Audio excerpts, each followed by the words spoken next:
All right, welcome back in here to Live Now from Fox. I am Andy Mack. Just more than 24 hours after the fatal shooting of a U.S. citizen, 37-year-old ICU nurse Alex Pretti in Minnesota, continuing to spark backlash. Also, plenty of conversations right now in the Twin Cities, plenty of protests as Democrats also demanding federal immigration officers leave Minnesota after a U.S. Border Patrol agent fatally shot that man, set off clashes with protesters.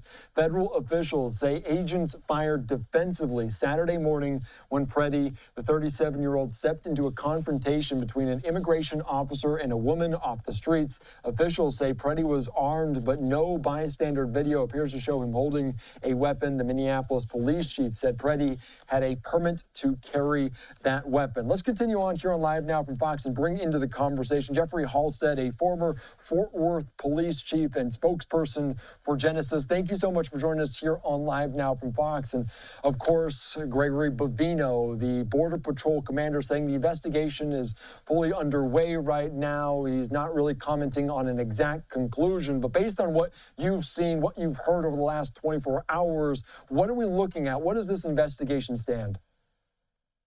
Oh, good afternoon, and thank you for having me. I think the complexity of this incident is going to cause them a significant delay in getting facts out. One thing that law enforcement has done in the last 5 to 6 years, they've sped up the release of body cam videos. Now, a lot of times law enforcement will say, well, it's evidentiary and we can't release it yet. But yet, when there's an armed robbery of a convenience store, we take that video and we push it out immediately. So I think there needs to be a faster turnaround time on body cam video because that is absolutely critical and crucial, and it can bring a little bit of a semblance of facts getting out. Because right now, some of the social media narratives are so off base, and it's fueling a lot of the animosity. And Bovino said that they're compiling all of these bits of evidence, all of that, and they will make a conclusion about it. But one of the notes that we continue to talk about how Border Patrol and ICE is different than local law enforcement, state law enforcement, as many of them don't have that body cam video. Can you talk about maybe the contrast there and how beneficial the body cam would have been if an individual there did have it on? Glad you asked that question. That's my level of expertise. I was the first major city police department to deploy body cams back in 2010 when no one was using them. So they do have a manner in which they can record all of this, whether it's a smartphone or an issued camera or working with local city, county, state, and federal. That I would not use that as an excuse in our profession. If you have a badge and a gun, you should have a body cam. Simple as that. Because transparency, accountability is the platform of the American justice system. So they need to be transparent. They need to have this technology. And if it isn't there, they need to grab funding right away because these conflicts are getting very, very challenging for all of us, even in the law enforcement profession. So they definitely need to have those body cams with them. Yeah, and your expertise on this is so obviously deep and profound in terms of this. Can you speak to at all why Border Patrol, why in ICE, they do not have it? They are at the federal level. We see departments like that in Fort Worth have them. Can we speak to potentially why they didn't get instituted across the board? Yeah. Most of it is going to rely on funding, but I remember when we were working, and I'm going back almost a decade, when I was working as a consultant trying to help DEA, ATF, and others. They decided not to move forward with that technology back in 2016, 2017, because they were afraid that it would jeopardize their tactical operations, tactical movement, or identity of certain personnel. You have to remember as citizens that the identity of these employees, it needs to be protected. They work very, very dangerous jobs, high profile jobs, especially in Customs and Border Patrol. It's extremely dangerous operation. However, times have changed. Technology has dramatically increased. It's going to be time to relook at that technology deployment because it would have been invaluable immediately to get that out. And can we talk to just the differences between body cam footage and other images? Because we've seen plenty of citizens there on the ground, protesters on the ground gather these. How much can body cam versus that be used? Are they going to try to compile this in that way?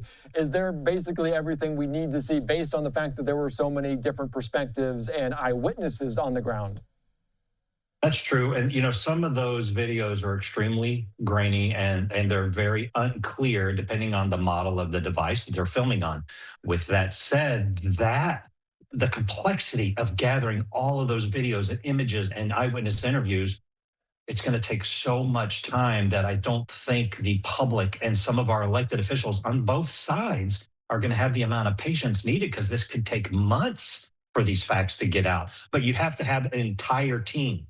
And I mean a lot of people reviewing all this technology, getting the footage, and making sure the data, the metadata, and the video is real. It hasn't been edited and altered in any way. And then it can be used as evidentiary. Yeah, we live in 2026, and obviously artificial intelligence, some of those discrepancies with that also on the forefront locks of these people's minds. You mentioned one of the reasons potentially these individuals don't wear body cams is the fact that they're in high profile, high stress environments like this. They also noted that the people, and Greg Bovino said all the officers, all the officials involved in this fatal shooting yesterday are still working. Does that surprise you? I think that's going to come down to a staffing issue. In standards, city, county, and state law enforcement, anytime there's a deadly use of force encounter, they are immediately put on administrative leave. Two reasons. One, the stress. Being involved in a deadly force encounter is overwhelmingly stressful. And two, the availability for them to be ready at all times for detailed interviews, both the administrative and the criminal side of these investigations. Having them immediately back to work is definitely concerning, because the long-term health and wellness of those individuals, it is going to be sacrificed, because that incident, it wears on them for the rest of their lives. And can I ask you about that? Because I think that is what I immediately think to, is that when this happens in different cities and different states, that someone involved in this is put on that administrative leave, as you call it. What happens to a person when they're on administrative leave? Is it a psych evaluation? Are they speaking with people? Are they speaking to investigators? And how much, since the fact that they're still working, is that lacking now?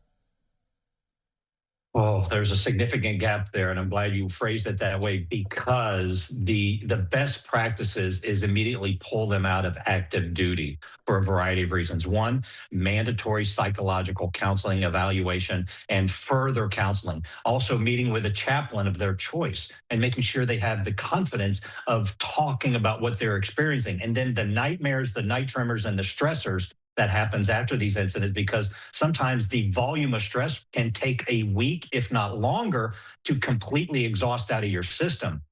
I don't think there are 100% practically sound frame of mind if you were just involved in a deadly use of force encounter and now you're back to work the next day.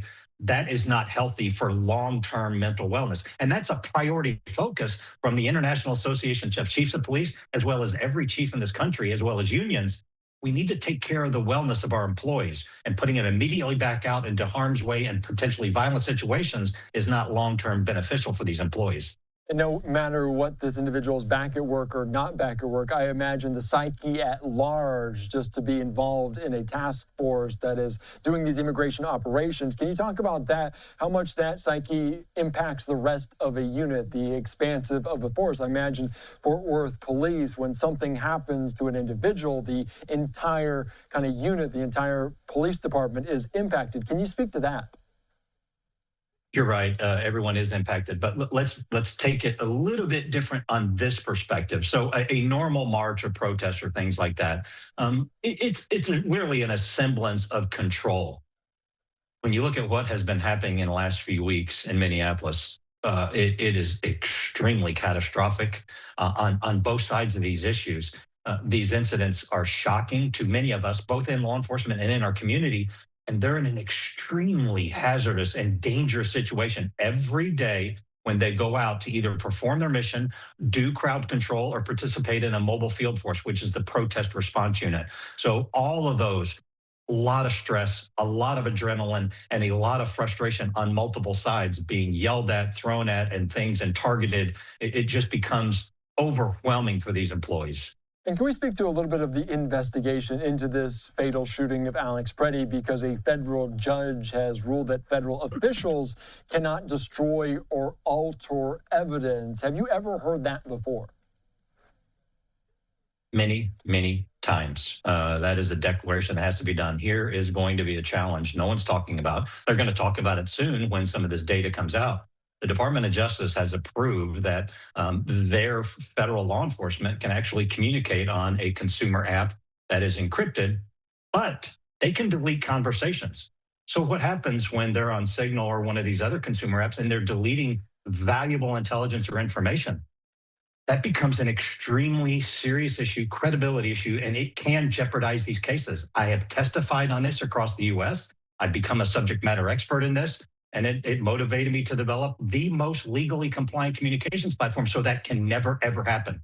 But the Department of Justice has approved that communications platform. So, how are they going to make sure none of those conversations are deleted and they're adhering to the judge's order? That's absolutely critical. That is what I was going to get into next, because a reporter at that press conference with Minnesota Attorney General Keith Ellison was asked that this order is out there in terms of compliance by Border Patrol and ICE. They say it was obviously now on the judge, and if they don't go with it, they're betraying a judge kind of order there. What other is there out there to make these individuals kind of go with this, to fall in line with this judge's ruling? Well, first, it's they're heavily in chain of command. So it becomes a direct order from the top immediately down. However, the Department of Justice has approved this many, many years ago under a different presidential administration. So this has been a communication style that has been used for many, many years. With that said, it becomes imperative for the investigative agency and the other collateral agency that's going to work with them to grab all devices and do a digital review and a data dump of these devices to see what were you communicating on 2 days prior, day of, and day after, and where is all that communication? Because if they were on one of these platforms that can permanently destroy evidence, the FBI has failed numerous times to go after Signal and grab that data. It's just not there. It's gone forever. That cannot happen. Yeah, that is not, it's impossible to recover. I do want to ask you about some of the verbiage, some of the definitions, because Bovino continues to talk about how they acted defensively, that Alex Pretti was interfering with this immigration operation. Is there a defined term in your eyes of what interfering looks like? Is it what happened in the video? Oh, that video is so fast. So we have the luxury of spending many, many hours, days, and weeks and months looking at what is about 7 seconds. So when you see the first person, and there's so much clothing, it's hard to tell, what gender they are. But you see one person walking in front of a car, and they're being moved and pushed by law enforcement, and then you see someone come in between them and try to shield them.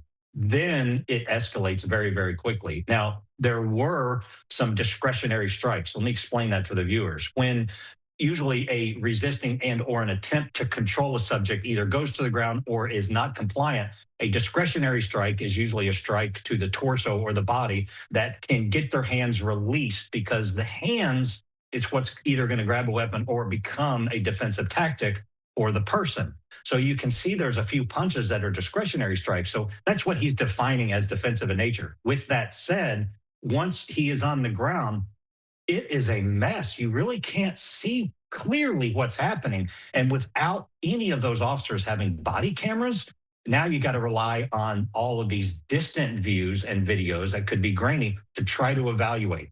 But they can do that. It's going to take a lot of time. We also heard from DHS Secretary Kristi Noem Bovino talking about the fact that Pretti did have a weapon, and Minneapolis Police Chief Brian O'Hara said he did believe that he had a permit to carry that weapon. In terms of a law enforcement, they're approaching a situation like this. Is there any assumption that an individual might be armed? Is that something that they come mentally in tune with an interaction with a person on the street? Yeah, it is. Many times, and we train this in the academy, you have to do a quick pat down of all the persons you're coming into contact with, because when you do not do a legal pat down to justify your safety as well as theirs, you don't know if they're armed or not. So a lot of times we ask them, do you have any weapons, or do you have any needles or dangerous instruments with you? We're just trying to protect the conversation and the validity of us having dialogue. But when you're trying to control the hands and someone yells gun, usually that's when a gun is displayed. In the investigations I've been involved in and I've been testifying about in years past. However, it can be someone felt it and or had control of it and let them know a gun was in play, but that doesn't necessarily mean it was drawn. That is absolutely critical in this investigation. where was the weapon, where it was seen, and who had physical control of it at the time. And without a camera, that's going to be very, very challenging. And when you say that, obviously, when someone potentially shouts out gun, the tensions automatically are raised. Is there any protocol potentially before that moment happens? If you don't want to just shout out gun, if you don't actually see it or you don't actually have it, is there any protocol before or after a weapon is recognized? Yeah, you'll see before when they had the initial contact right by the curb, you'll see that two of the officers tried to grab the arms. So that is a small team tactic that is trained. You're trying to control their capacity to either punch, arm, threat, or grab something. So they're trying to control the movements, but they start slipping and falling, and it eventually goes to the ground. And then it becomes so haphazard because there's no traction, there's a way to control, and then you can't successfully deploy the small team tactics. And when you hear the word gun, that changes the dynamic mindset instantly for all of the law enforcement around. All right, Jeffrey, thank you so much for joining us. Anything else? What comes next in this story, this saga? What are you kind of trying to most find out? I wish a lot of our elected officials would come to the capacity or the ability to just meet and start discussing a solution. There is no immediate solution right now. I have been involved in extremely volatile conflicts, and until all sides get together and have tough and very, very challenging conversations, how are we going to move forward as a city, a county, state, and a nation? Because it is ripping a lot of the fabric of not just the profession, but some of the support, the activism group, and things like that. There has to be an semblance of calm and get some relationships started, but no one's talking like they want to do that right now, and that is extremely frustrating. Yeah, maybe sub-zero temperatures in Minnesota, but the temperature needs to continue to be cooled there, especially on that rhetoric front. All right, Jeffrey Halstead, thank you so much for joining us. I appreciate your time, your insight here on Live Now.